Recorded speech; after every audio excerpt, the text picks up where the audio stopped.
Welcome to Just Minding My Business Radio, where we are moving at the speed of God, learning what we didn't know we didn't know.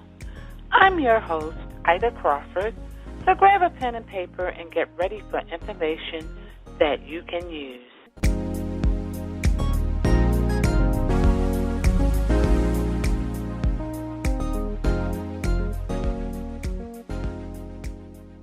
Welcome to another episode of JMMD Radio, short for Just Minding My Business Radio. And I'm your host, Ida Crawford. And I'm your co-host, Ruth Haskins. I hope your day was full of joy and peace. We're so excited to be kicking off our campaign to support small business. We are truly having a blast meeting and collaborating with people that have taken their passion to a whole new level. Coming to the mic today is Marjorie Nicole, founder of NSAA African Creations, where she turned creativity, skill, and passion into a revenue-generating business.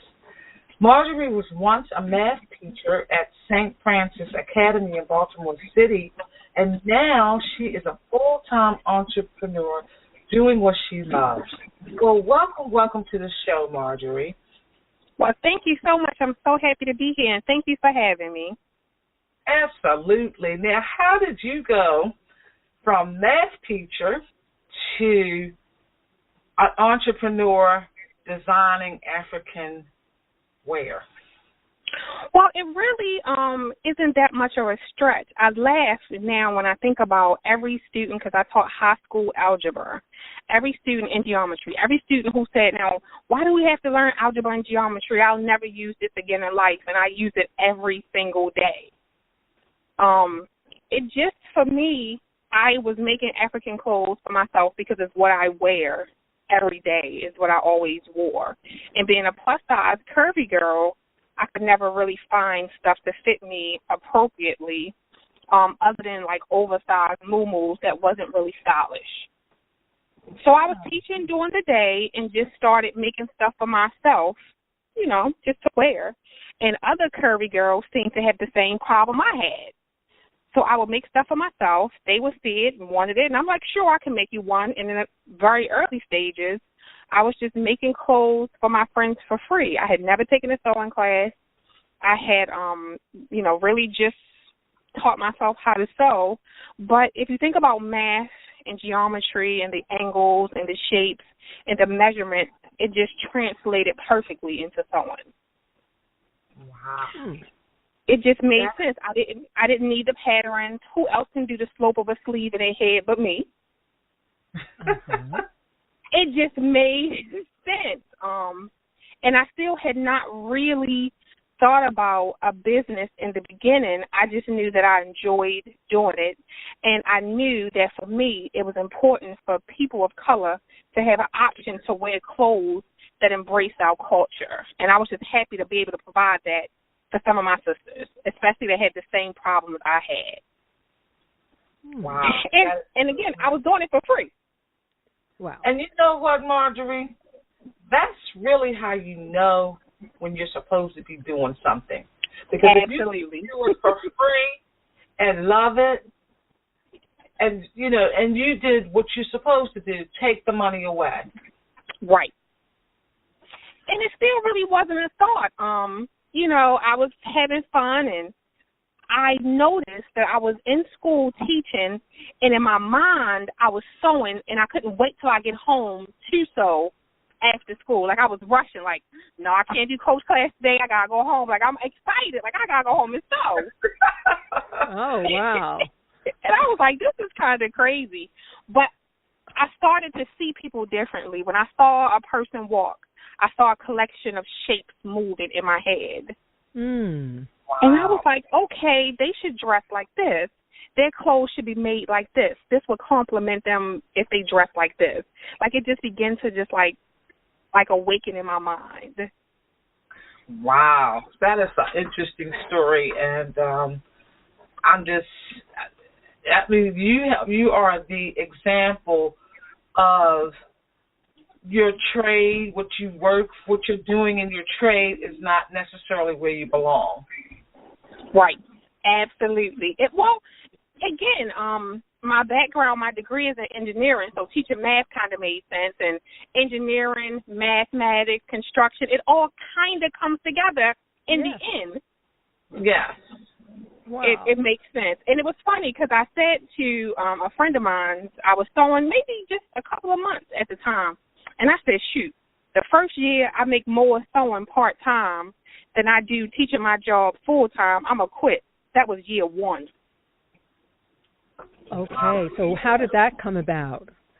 I was just, like I said, the first year I was just sewing for free. So the second year, I decided, well, I'm going to sew part-time. You know, I'm going to make a couple of dollars in the evenings.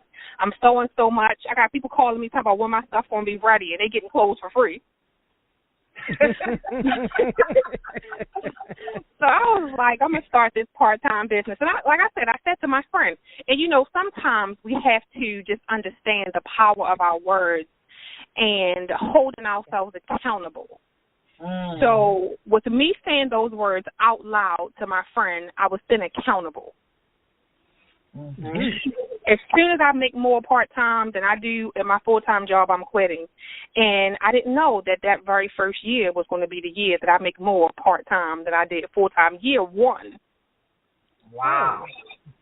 And you know, instantly when I went to file my tax, instantly I was reminded of that conversation. And it fell in place. My son was graduating high school, so he was the baby. I was like, well, I have no reason to have, you know, a schedule of a school teacher. You know, there's no more kids in the house. You know, why not? I love sewing. You know, if it doesn't work, I have the teaching certification to come back to later. Right. Which I had no intention to ever going back to it. Absolutely. So how can people see your work or get in touch with you? You can find me on all the social media platforms. If you go on Facebook, it's NSAA Creations, NSAA African Creations by Marjorie Nicole. You pull it right up. You'll see it on Facebook. If you go on Instagram, it's NSAA Creations. It'll come right up. My website is www.insacreations.com. And we say it NSAA, but it's actually an Ndinkra symbol. The word is INSA. And that's my logo that's on my business card. And the Ndinkra symbol means done with excellence or done authentically or done well. Lovely. That's lovely. Could you tell us a little bit? Pronounce that again for me one more time. Okay. Say that one more time. Can you pronounce that again? It's INSA. INSA. Okay. INSA. And a lot of people, you know, they look at it and think it means something else, like it means a collection of other words. But nope, it's the whole Ndinkra symbol, INSA. Oh, okay. And I was instantly drawn to it because I was thinking to myself, if you're going to do something, do it with excellence. Mm-hmm. And that's Don't how you love it when those things happen? Yes. That bit of synchronicity. Yes, absolutely. Now, do you have a shop? I do. I have a home boutique, it just opened up this summer. I decided that I sew a lot, sometimes 12, 14, 16 hours a day. And I used to just kind of be all over the place. So I decided this year to do a 3-story. So I sew on the first level, I sell on the second level, and we live on the third level. That's right.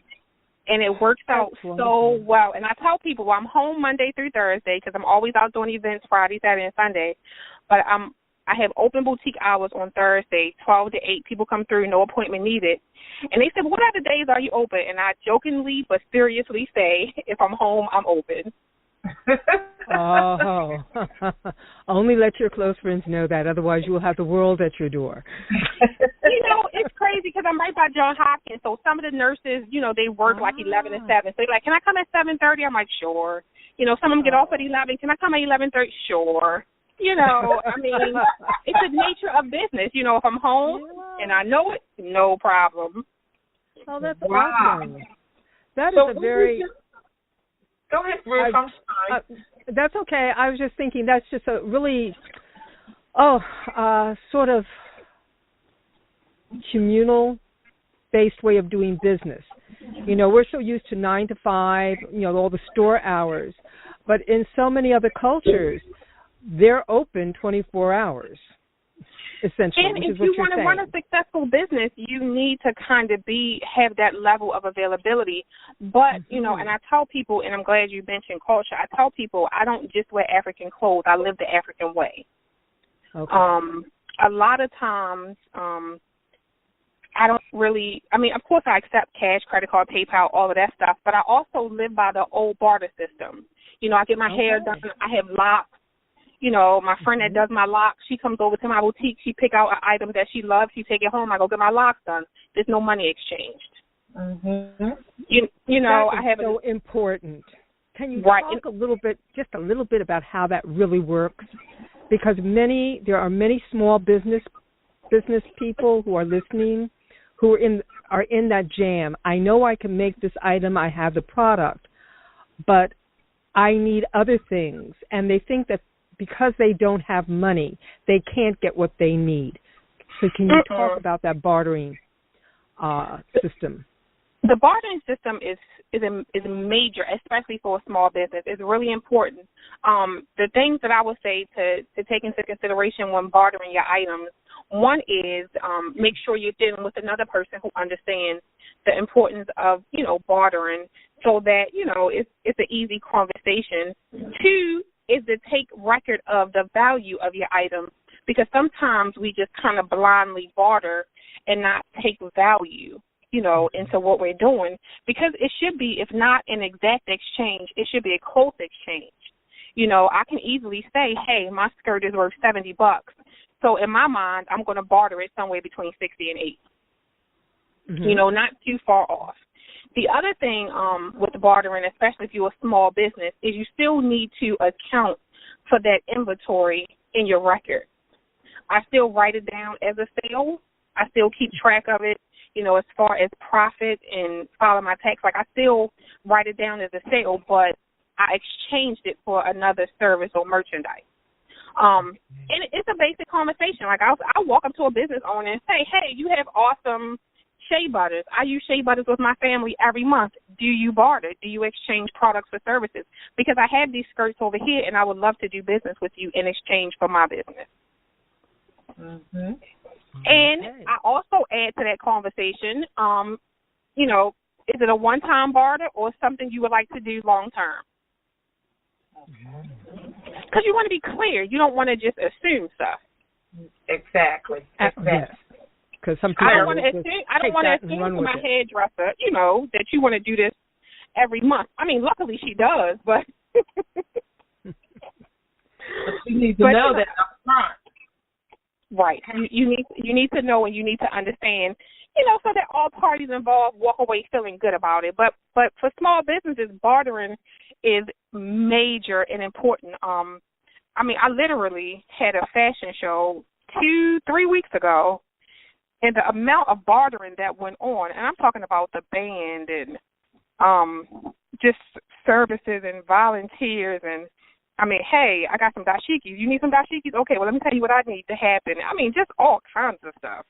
I know. I've done that. I've gotten cars and some more bartering. And it does work.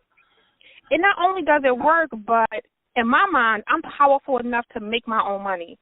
Like, when I sew, I am making my own money. The government prints money and tells us its value, but I'm making my own money, and I'm determining the value, and that's true power. Yes. So where's the location of your shop?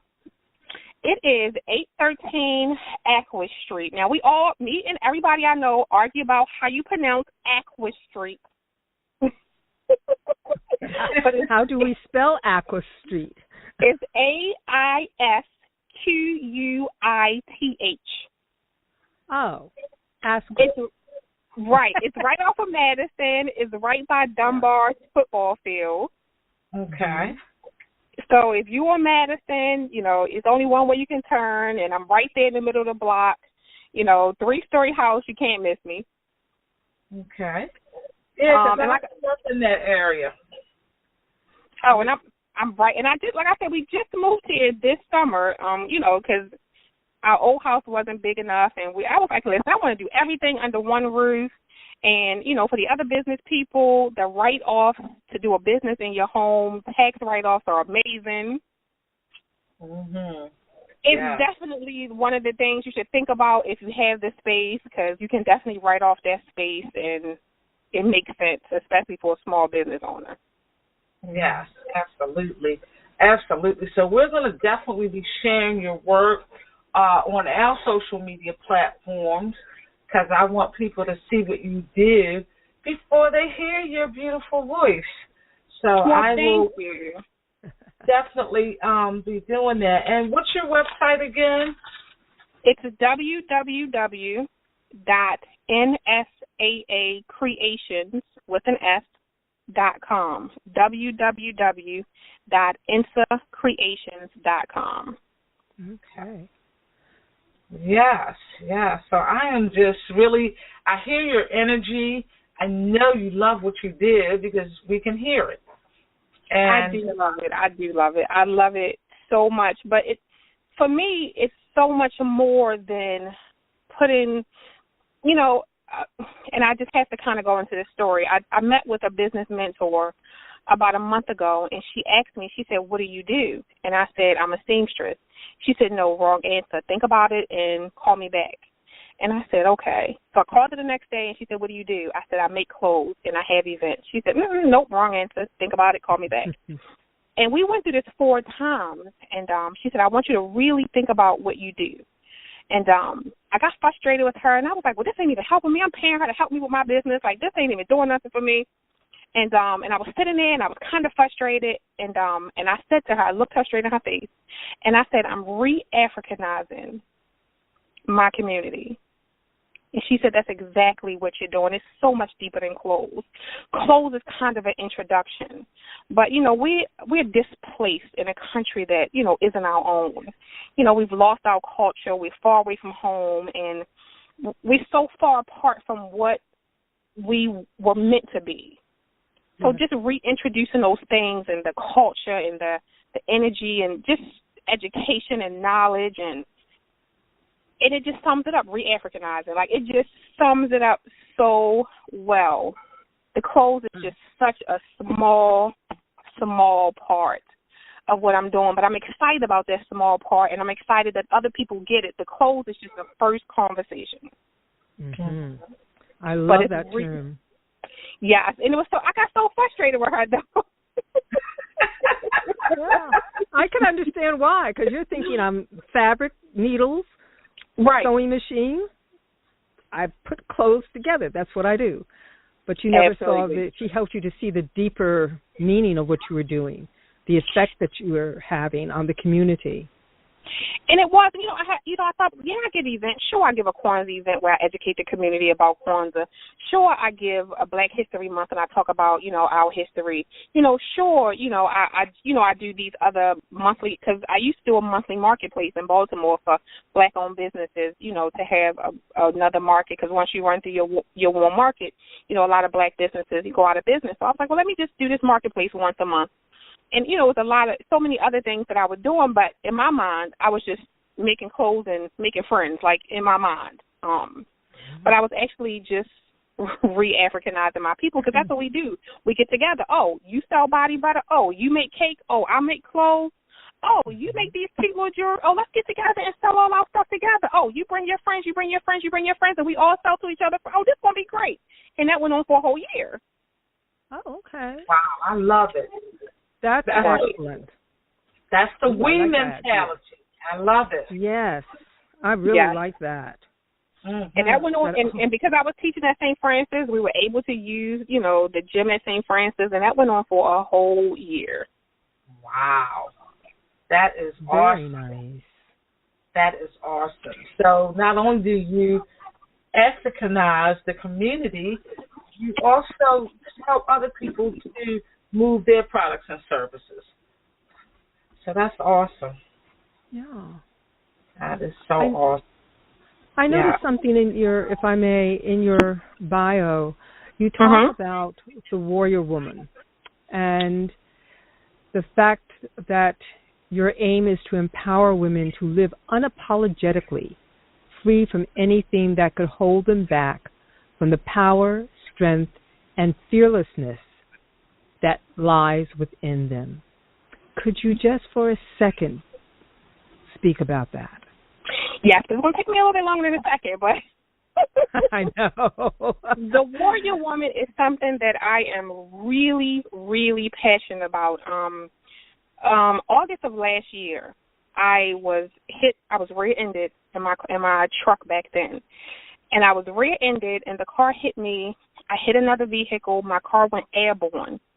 I flipped 6 times, landed on the driver's side on the ground, and then was hit again and smashed the door pole. Oh. I was trapped in my car for 47 minutes while the fire department cut me out of the car so they could get me into surgery. I was awake for the whole 47 minutes, for all the car being flipped, for the landing, for the whole other car hitting me. I mean, I was awake the whole time. Wow. And I was trapped in the car, even when they were cutting and, doing what they were doing. And in that 47 minutes, I met the warrior that lives inside of me. I did not know the condition of my body when they was going to pull me out. And nobody else was, they was like, they knew I was bleeding. The dashboard had went into my legs, and they actually they cut around, left the dashboard of my legs, and took it out later at the hospital because, it was right by the main artery. So as I felt the bleeding, my legs went numb. I didn't know if I still had legs. I couldn't see. I just didn't know anything. But during that 47 minutes, I got to spend all of that time with that warrior that lived inside of me. I got to meet her. I got to talk to her. She told me I would live, and she told me I would be okay, and I believed her. Mm-hmm. That was a life-changing day for me, to say the least. But the warrior, as she rose up in me that day, even as I was scared and I was upset, I realized that although I heard her voice for the first time, she had always been there. She had always been a part of me. Those days where I felt like I couldn't make it, that I was on autopilot, that I was just going through the motions, that she was the one that was pushing and propelling me through. The things that I had buried deep inside, the molestation that I never got therapy for, the days I was just going to school acting out, the divorce I got from domestic violence, everything that I had went through in my life where I did not know how I got through, my warrior got me through it every single day, and I had never met her until that day. And she was so familiar, and she was so comforting. And when I walked away with my warrior, I knew that I could accomplish and conquer anything.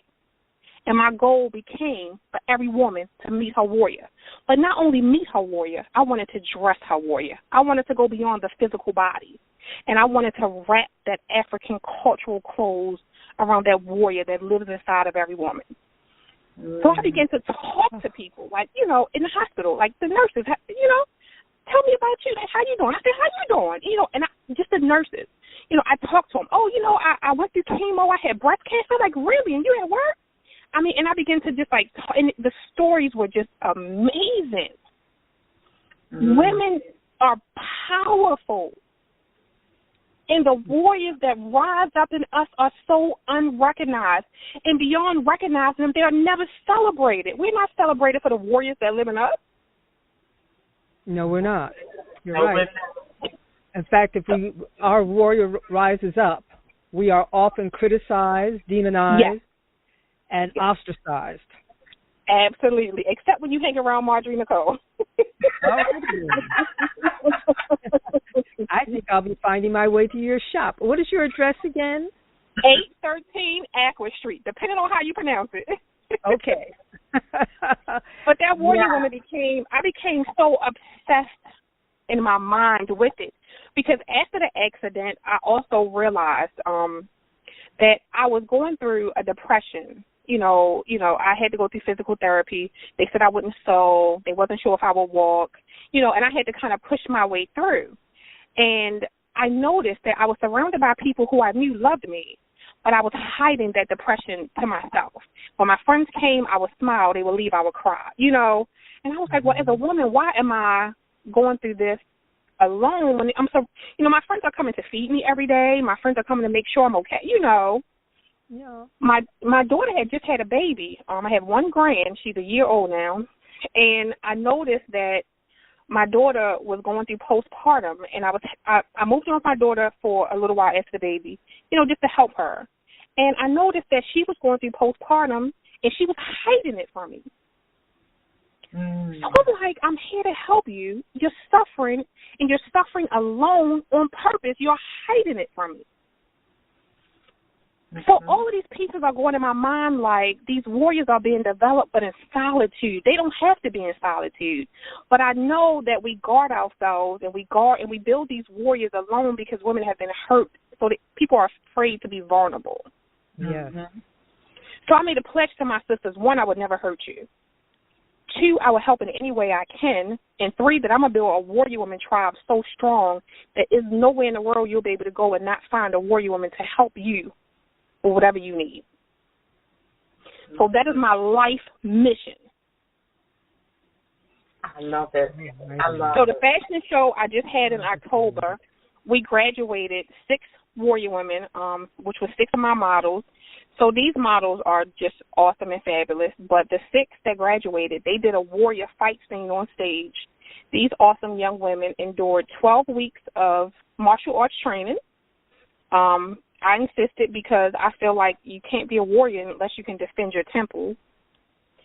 They did sister circle time. They did some sister healing time. They did some one-on-one conversations with me. So I feel like these sisters are the perfect example of what I think a young warrior woman is. And that's the 6 that's going to go teach another 6. That's going to go teach another 6. And that's the start of my journey in this warrior woman tribe. And there's 6 young women. Awesome. That is so beautiful. Very awesome. That is so beautiful because we need warriors.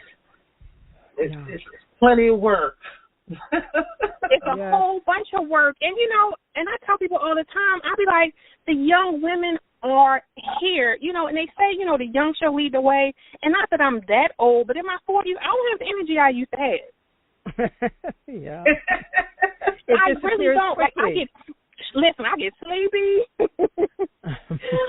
I started the martial arts training with them on week 2. I was like, you know what? Y'all do this. I'm gonna do some other stuff.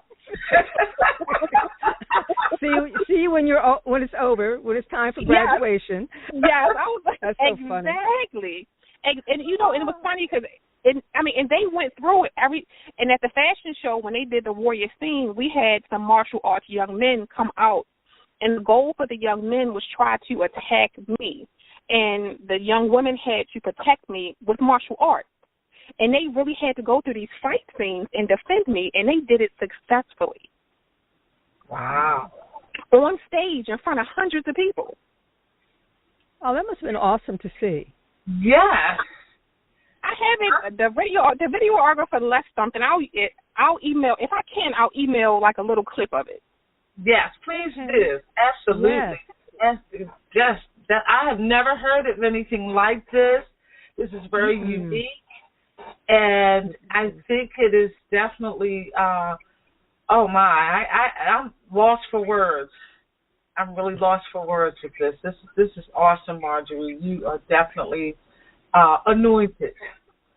Well, thank you. I just feel like my life led me to this time, and who am I not to be obedient? Mm-hmm. Oh boy, talking up now. This is where we always get to with our conversations. Wow, this is another whole conversation. Yes, because that's such a big. What you said just now is powerful. That your entire life has led you to do what you're doing, and the purpose that so many women miss. Sometimes, like this warrior woman that is in every one of us, let's face it, sometimes it comes out the wrong way, but it's there. Most of us are so busy beating it down and being proper and whatever we're supposed to be that we miss who we are supposed to be. We were all born with gifts that we were supposed to bring into this world. But most women never give that gift. And yet we'll look at other people and we'll say, well, that woman is doing this and this woman is doing that. And why can't I? Right. So part of what I'm hearing in this whole issue of the warrior woman that is in each of us, it's natural. You want to see the warrior woman come out? Let somebody mess with your child. Absolutely. And there's another whole person, that person who's wearing Prada and Gucci, all of a sudden all that goes to the wind. And you are fish bait as far as she's concerned. So and it should be. We want to talk more to you about the power of women. I want to get women to the point where you will defend your child because you love your child so much. How about you love yourself so much? Yes, because that's where it starts. With me, and I attack you because I love me and I'm that important. Yes. Yeah. And that's something that's huge. That's self-love. We have to learn to love self first. Yes. Before we really can be effective in any other way. And we have to get to know self. And this is what I am. Now you're preaching to the choir. Because that's exactly. Like I said, this is another whole conversation. Because that's where the root of the problem comes from. I mean, I looked up and I'm like, okay, I'm divorced. I got these kids. I don't even know what I like. I'm living alone. What do I do? And, I really took some time, and it was strange, but I dated myself. I went to therapy. I got some healing. I dug up that stuff that was uncomfortable. I went through the motions. It was a process that was not easy, but every day I had to tell myself that I was worth it, and the end result would be a healthier me. Mm-hmm. And I think at some point as women, we've all had to go through that, because I remember going through that same thing that you're talking about, because as women, a lot of times we are raised to just become wives, mothers, and then when we get into relationships and we find out it's not a Cinderella thing, it's no way near it. There's a lot of work in marriage. Mm-hmm. A lot. A whole lot of work. And there's a whole lot of work in a good marriage. So let alone. Yeah. Exactly. Never mind a marriage that's not great. Right. Exactly. And we have these false ideas of what relationships should be, what marriage should be, because, number one, we were never taught. Right. We were never taught that, marriage is a give and take. Marriage is, people change, and sometimes they don't always change for the best. Right. And being able to sit down and have those conversations with your spouse, that you're not liking this new behavior, so we need to do something about this before it gets out of hand. Absolutely. As soon as you see it. And like you say, some women trying to be proper or try not to be too aggressive tend to be real relaxed in the beginning, and stuff tend to spiral. And I know I'm speaking for myself. It spiraled in a way where I no longer even could contain it, where it just began to build and build and build in a way where my marriage and my relationship just wasn't even recognizable anymore. Mm-hmm. And I had sat silently and allowed it to get that way. Yes, and we do that because we want to keep the peace. Yep. We don't want to, ruffle feathers. Mm-hmm. And then it's all over with, and we look back on it. We saw all of that, but we just did nothing. And then we find ourselves in a place where we don't know who we are. Mm-hmm. And that's where the warrior woman steps in. Yeah. Listen, that warrior woman went to work for me many a days. I have no memory of just chunks and pieces of my life, and I just know it's because I was on autopilot. I had checked out and she had checked in. How lovely. How lovely. What a great way of putting it. And we need to develop that in our daughters, and granddaughters. We need to help them to come to know that early, that they aren't, what is that old saying, sugar and spice and everything nice? Yeah, there's a part of us that we're like that because that's the way we were created. But there's also a part of us that is so strong. Absolutely. It is. We are strong. We are not wimpy, little sugar puffs. We are not that. We never have been. No. And I think this is especially true for women of color, for African women and African American women. As African American women, we know that we can look back into our immediate family and to other families around us, and we have seen warrior women who have come through some incredible times. And because that warrior was alive in them in some way, that's why we're here today. Absolutely. And we have some great examples, and we talk about men, and it was so funny. I was just sitting back and I was thinking about, the men that have paved the way. And, we acknowledge the women, but we acknowledge them attached to the men. Like, we talk about Winnie Mandela. We talk about it as attachment. But look at the work she did independently. When we talk about Martin Luther King, we talk about correct as an attachment. You know what I'm saying? But when we think about what it took for her to pave the way, even after his death, when we talk about, we talk about it as a side. Even as far as Michelle Obama. Like, we talk about her, as a first lady. Forget first lady. She was an awesome first lady. But even the work she did prior to being a first lady, while she was a first lady, after her being a first lady, goes well beyond her being attached to a husband.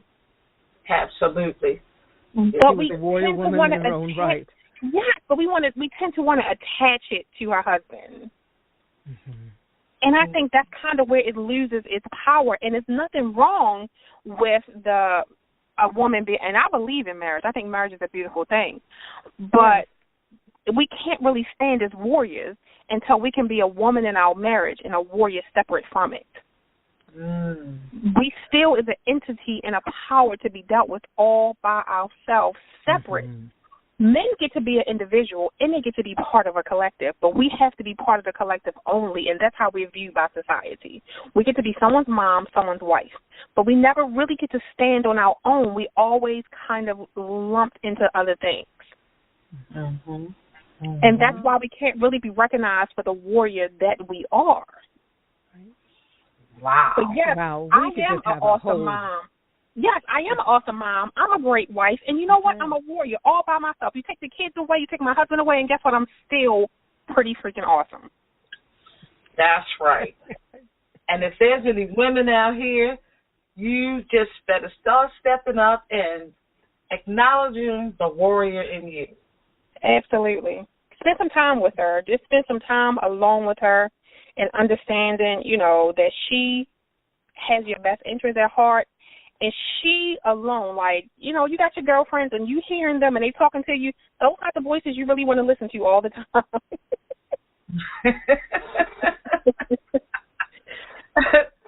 Girlfriends mean well, but that warrior has been with you from the day you were born. And she'll be there to the day you cease to exist. There's no one else that has been with you every single day of your life except for that warrior that lives inside of you. So because it's the longest relationship and the most important relationship you'll develop in your whole life, spend some time cultivating it. It's worth it. Absolutely. Thank you so much. Before we wrap up, because this has been a really, really, really awesome conversation, and I'm just loving the warrior woman, and I'm looking forward to us definitely collaborating more on the warrior woman. Absolutely. But before we wrap up, give us your information again, how we can enjoy your beautiful work. If you go on Facebook, my Facebook page is NSAA African Creations by Marjorie Nicole. If you type that in, it'll come right up. If you go to Instagram, it's NSAA Creations, which is NSAA Creations with an S. If you're on, the World Wide Web, it's www.nsacreations.com. And if you want to visit the boutique, open boutique hours is Thursday 12 to 813 Aquis Street, Baltimore, Maryland, 21202. Awesome. Well, I just want to jump in and say, okay, I just want to jump in and say and let our audience know that I have seen Marjorie's work, and it is fabulous. You will Thank you so much. Just have a great time visiting her and buying from her, bartering with her if you have something of value to exchange. But her work is worth it. Yes, it really is worth it. Yes, well, thank you so much. And yes, I am open to bartering. So much stuff I need, and tomorrow's Thursday, so I'll be here. And I also do custom orders. I discourage it a lot because the wait list is kind of long. I have a lot of stuff you can take home with you, as soon as you come. But I do special occasions, prom gowns, birthday party. I do special occasion stuff. I also last year started doing home decor, so comforters, shower curtains. Just if you just want to not only cover yourself in culture, but also have some in your home, we got a little bit of everything to do all of that too. So I'm excited about that. I'm excited about all of it, honestly. Yes, you're just exciting. Yes, and I love the energy, and we will definitely be collaborating with you again. And doing Sister Circle, would love to partner with you and do some stuff, and we will definitely talk about that. And love, and more love. Thank you so much for sharing your story with our audience. Well, thank you for having me. I appreciate what you ladies are doing. It is awesome. And I look forward to doing some stuff with you ladies. Thank you so much. I appreciate it. You're welcome. All right. This show is brought to you by the amazing women of a Sister Circle Empowerment Network, ASCEN LLC, where we are never in competition, but always in collaboration, and our valued sponsors. Learn more about our sponsors and their services and membership in a Sister Circle, ASCEN LLC, at www.assistercircle.org. To learn about becoming a sponsor for Just Minding My Business Radio and how our marketing package benefits your company, please visit our website at www.assistercircle.org. Voiceovers by RCH VoiceWorks. Contact slvoiceworks8201 at yahoo.com or call 443-620-4115.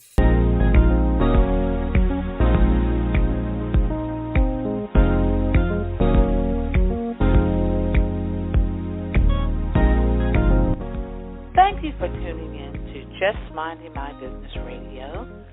I'm your host, Ida Crawford. We hope you enjoyed the show and appreciate you stopping by. Many blessings to you and yours.